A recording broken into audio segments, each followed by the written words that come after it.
She was born into polygamy. Her family followed the teachings of Joseph Smith, including plural marriage. Like many young girls, she had been promised to a man who was her father's age. But she ran away. She chose hell over a life of polygamy. That girl was me. I was lost, alone, desolate. Then Jesus Christ found me and rescued me. In His love, I found real freedom. He is a shield to all who will take refuge in Him. This is why I can look back and ask, polygamy? What love is this?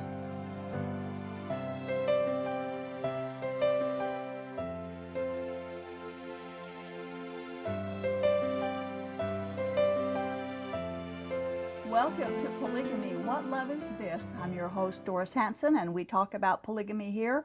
We talk about present day and early Mormon polygamy and about polygamists. And on today's show, we're going to be talking about current events in polygamy. But first, if you or anyone that you know is in a polygamy group and would like to escape, you'd like to get out, you can go to a Children Refuge Ministry and they will help you. Their web address is on the screen, childrenrefuge.org, or you can give us a call toll free. The number is 877-425-9993, and all information is held in total confidence. Or if you or someone you know wants to make comments about the show or would like to be a guest on our show, you can email us. The email is on the screen as well, email at whatloveisthis.tv, or for telephone calls regarding the show, you can phone 385-240-2888. And now I would like to introduce and welcome once again our special co-host, Earl Erskine. Nice to be here, Doris. Appreciate you having me. Nice to share all this information with you, and this was fun. Thanks for helping. This is an update, a polygamy update on what's been going on in the polygamy groups. Recent events. The Department of Justice is suing the FLDS polygamy towns of Colorado City, Arizona, and Hilldale, Utah, as of today. Actually, they're not suing the church, but they're suing the governments of the towns, and the testimony continues as we speak. This lawsuit hopefully will bring to an end the FLDS's stranglehold of corrupt control that has been existing for too many years under their claim of being God's kingdom on earth. We want to quote from the Justice Department's website describing the lawsuit. Specifically, the complaint alleges that the Colorado City Marshal's Office, the city's joint police department, routinely uses its enforcement authority to enforce the edicts and will of the FLDS, fails to protect non-FLDS individuals from victimization by FLDS individuals, refuses to cooperate with other law enforcement agencies, investigations of FLDS individuals, selectively enforces laws against non-FLDS, and uses its authority to facilitate unlawful evictions of non-FLDS, among other unlawful conduct. The complaint also alleges that Colorado City, Hilldale, Twin City Water Authority, and Twin City Power have denied or unreasonably delayed providing water and electric service to non-FLDS residents, and that the municipalities refuse to issue building permits and prevent individuals from constructing or occupying existing housing because of the individual's religious affiliation. And so there needs to be the separation of church and state in the government, and they're suing basically is that this isn't happening. Right. Now, local, region, and state officials have failed to apply justice or even to give ear to the cries of hundreds of people who have escaped or been kicked out of the FLDS for decades. And it finally took the federal government, the Department of Justice, to look into the illegal and discriminatory practices of the polygamists in Short Creek. Although the polygamy group itself is not on trial, its practices are going to be held up and are being held up to very close scrutiny in court, since there has been little, if any, distinction between the FLDS and the town's government. Residents who are non-members of the FLDS have charged intimidation, false arrests, mutilated bodies of dead animals left on their properties, and failure to protect. Instead of helping residents, the police obey the decrees of the FLDS Church, which is a violation of the First Amendment. But in Utah, it is not a new thing to be governed by religion. No, since 1847. Right. A previous trial took place last year when a couple of the FLDS sued the town because they refused to connect utilities for them. We want to quote from an article in the Salt Lake Tribune about that. The trial was held in February and March of 2014 in the same Phoenix courthouse where this week's trial will start. The jury awarded the Cooks $5.2 million. The parties later settled for $3 million. The new trial will cover much of the same ground as the Cook case and then be more expansive. And so they've got a good foundation to start this new trial. Warren Jeffs, of course, is considered as the living prophet, God's only mouthpiece, so Monson can take the back seat here, you know, because that's what they believe. He holds complete control over the members. What he says is law, whether it's to the police department or to the utility companies or any other area of FLDS life and lifestyle. Warren Jeffs regularly reassigned wives and children from one husband and gave them to another, and he would excommunicate people without reason and then exile the members that he excommunicated. Television, movies, toys, pets, and the internet were all forbidden. Warren Jeffs even prohibited loved ones from hugging and embracing each other. That includes spouses and parents and children. And they follow it to the letter. Warren Jeffs' former bodyguard, Willie Jessup, detailed how FLDS members protected Warren Jeffs and carried out his orders while he was a fugitive from the law. And a few days ago, the mayor of Colorado City took the witness stand. He repeatedly refused to answer questions by invoking his Fifth Amendment right not to incriminate himself. And one of the questions was, did he marry 15 and 17-year-old teens and get one of them pregnant? Of course, he refused to answer. Wow. One very interesting testimony was a former FLDS who had been chief of police. He admitted that in the past he had lied under oath to protect the FLDS and Warren Jeffs, and he testified that the FLDS Church did control the police department. That's why they're under trial. He also admitted that he knew of child marriages took place while he was a police officer and did nothing to protect the children or to prevent the marriages. He said that if he did, he was afraid of the church and that he would lose his wife and children if he didn't obey the prophet. Both the mayor and the leader of the police department submitted letters of allegiance to Warren Jeffs, pledging their loyalty to him while he was a fugitive. But shouldn't they be serving the people rather than the church leadership? Another person testified that he had been trained by former Secret Service agents and even took sniper training. He said residents of the two towns were required to have approval from the church before they could ever serve in town government positions. And when the rescue attempt took place at the YFZ Ranch in El Dorado, Texas, thousands and thousands and thousands of documents were confiscated, including some damning audio tapes. Testimony at this trial revealed a particularly disturbing audio that was found, and we quote. In one, Warren Jeffs talks about a conversation with his brother, brother Lyle Jeffs, in which Lyle wanted advice about whether he should have a marital relations with his new 16-year-old wife or wait until she was older. In Warren Jeffs' account, he advised his brother not to wait and told him there are no underage priesthood marriages. Isn't that awful? That's terrible. That's their creed. Meaning, of course, that all men of the FLDS priesthood have the freedom to marry and engage in sex with any female at any age he chooses. During the third week of the trial, another witness, Guy Timpson, took the stand. Before he had been kicked out of the community, Timpson had been on the God Squad, which is the FLDS security team. Timpson had also been on the utility board for Colorado City, and we want to quote part of his testimony. Timpson told jurors how the utility board denied water hookups to the homes of non-FLDS residents, telling those residents that there was a water shortage, while at the same time granting hookups to a variety of FLDS properties. It was our effort on the utility board to withhold the water hookups, Timpson told me, that would discourage new people coming in. Well, that's just what they did. Other testimony explained about police officers who were decertified in these polygamous towns.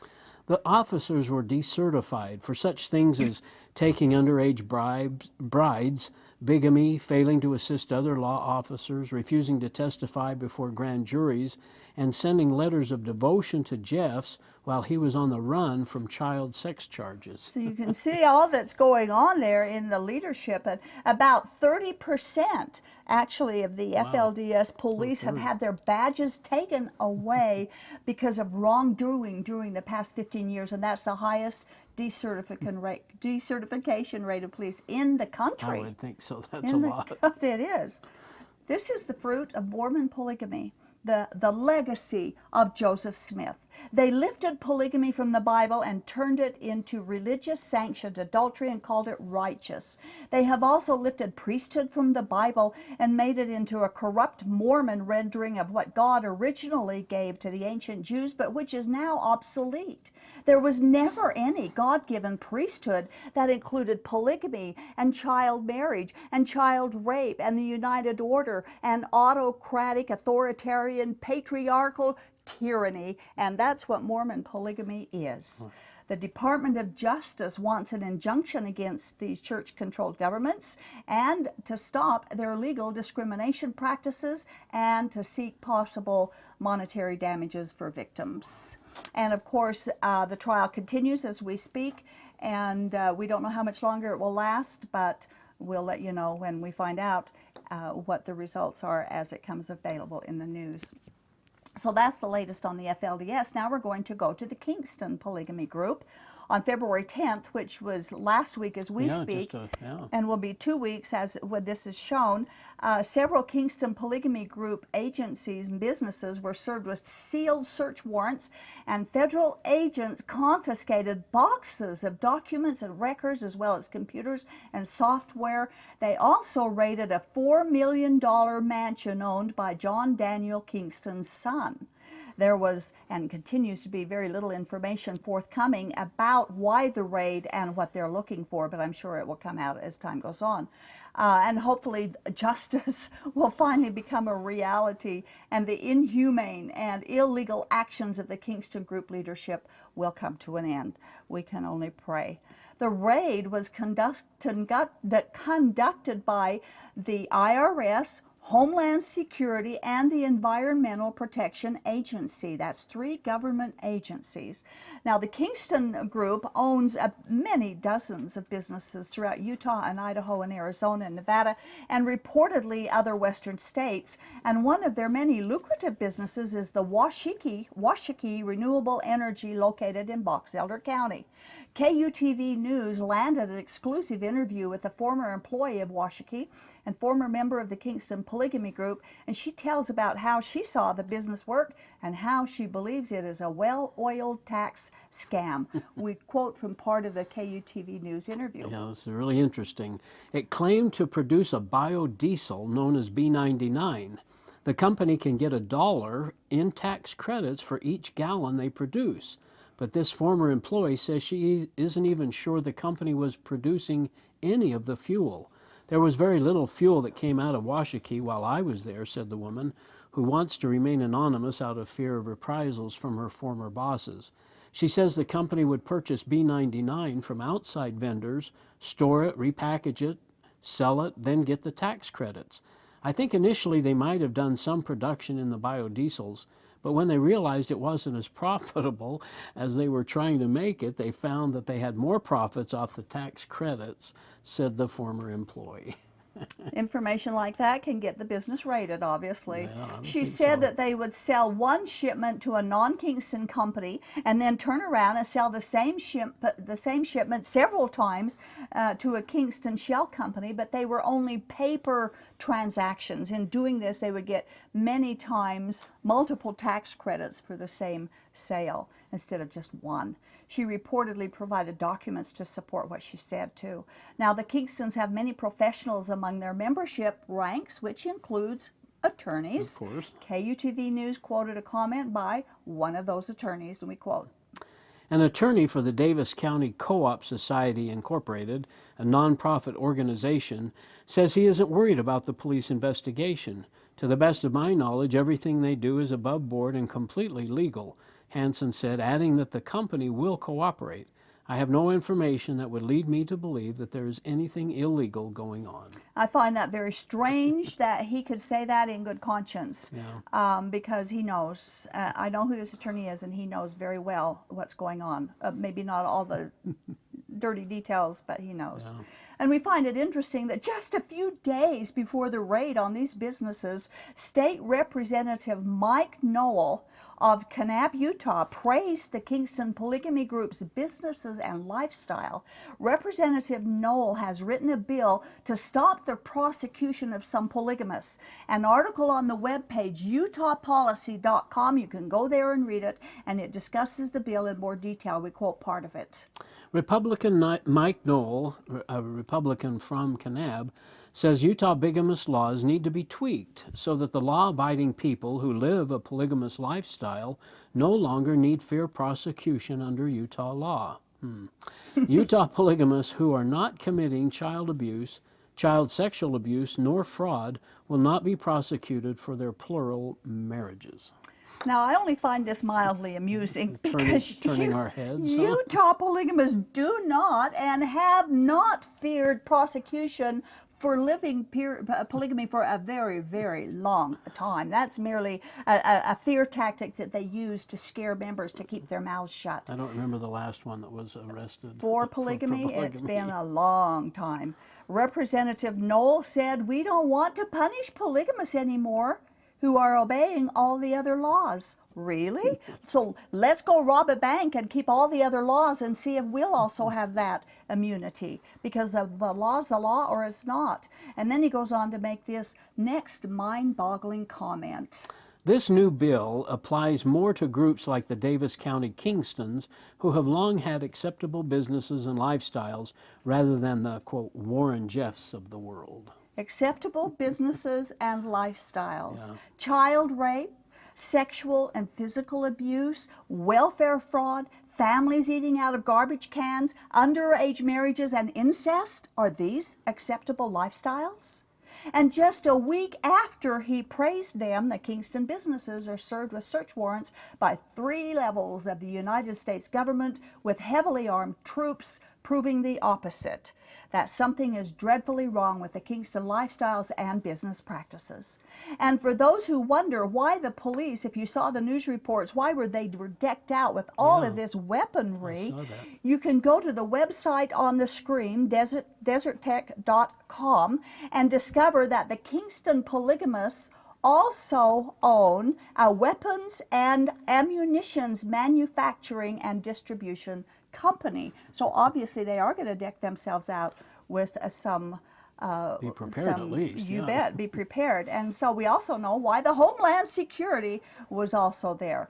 We wonder what Representative Knoll had to say about the Kingston's business practices after last week's raid. Yeah. And in addition, Washakie was fined $3 million to settle a complaint that they had received unearned subsidies, and that happened last year. This isn't surprising in light of the polygamy group's creed that the government is their enemy. They call him the beast, and they are to bleed the beast at every opportunity. An interesting information from an article from the Salt Lake Tribune also says this. Utah lawmakers were scheduled last week to hear an appropriations request from Senator Peter Knudsen on behalf of Washakie for $100,000 to study how to efficiently grow soybeans in Utah. The day after Washakie raids, Knudsen withdrew the request. "We're going to pull this one at this time," said the Republican from Brigham City, about a half hour from Washaki's plant in Plymouth. We're still working on some details. Oh, yeah. Well, they should pull it permanently, you know. Yes. That's nonsense. Why should our tax dollars continue to support these illegal polygamy groups? And not to mention the many victims of the abuse of the Kingstons who have literally escaped and told their stories. Yeah. And finally, we are often asked by shocked viewers why our state governments put up with the illegal activities of these polygamy groups. Another article in the Salt Lake Tribune written by Nate Carlisle, we find that Washaki Renewable Energy, owned by the Kingston Polygamy Group, has given tens of thousands of dollars to political candidates and political committees. Now, there's a website on the screen, and you can go to that website and find the spreadsheets where the donated money was sent. And so we are going to just give you kind of an example. We're not going to read the whole list, but you can read from some of them from the Utah State political candidates they gave to, and I'll read some from the federal level. Yeah, from the state candidates and committees such as Mike Knoll was one recipient. And he's the one that from was Kanab. From Kanab. Representative Craig Hall, Senator Dan Thatcher, and many other senators and representatives are named. The governor's PAC, the Attorney General Sean Reyes was given and received $50,000 according to the spreadsheet. And we have both of the spreadsheets here, by the way, that we printed off of the website that we got this information from, that the Salt Lake Tribune had printed. And they also showed federal candidates and committees. They had given to Mike Love and Bob Bishop and Mitt Romney and Jeb Bush, Chris Stewart, the NRCC, the National Republican National Committee, and John Boehner, and many other political individuals and committees. And you can find that again on the website. Yeah. So do they have the right to donate? Yes, of course. Sure. You know, as citizens they do. But they practice their religion illegally, and their businesses are an integral part of the growth of their religious polygamy groups. And the Supreme Court ruled many decades ago that freedom of religion does exist in America, but that does not include the right to behave illegally in religion, and that's what the polygamy groups do. And do these donations inspire politicians to turn that blind eye that we've been complaining about? Seems like it, huh? It seems kind of, it's certainly suspicious. So we'll see how that turns out. Yeah. And one more update on what's going on. In 2013, the United States District Judge Waddups essentially nullified Utah's laws against polygamy when he struck down the cohabitation laws as a result of the sister wives lawsuit. Last month, the state of Utah appealed Judge Waddups' ruling to the 10th United States Circuit Court of Appeals. Part of their argument is that Utah rarely brings charges against polygamists.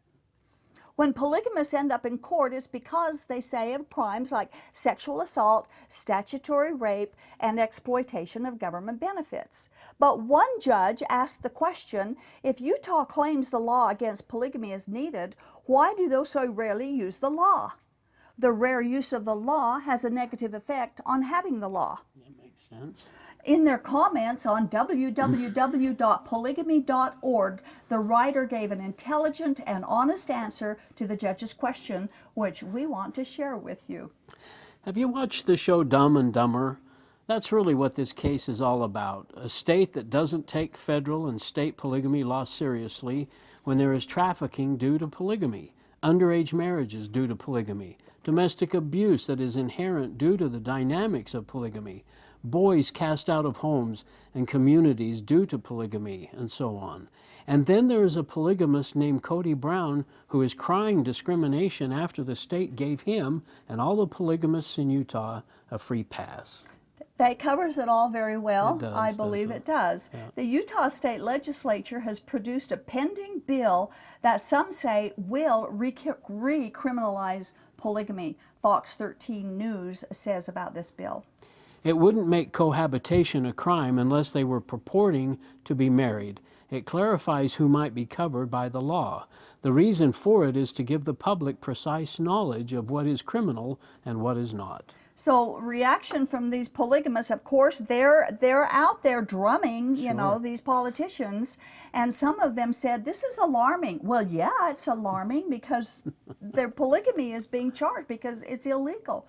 One polygamous man with three wives told Fox News that he feared the legislation could undermine efforts to open up closed societies and end abuses within the polygamy group. Well, that's a smokescreen. For decades and decades, a blind eye has been turned. There have been no lawsuits against polygamists for living polygamy.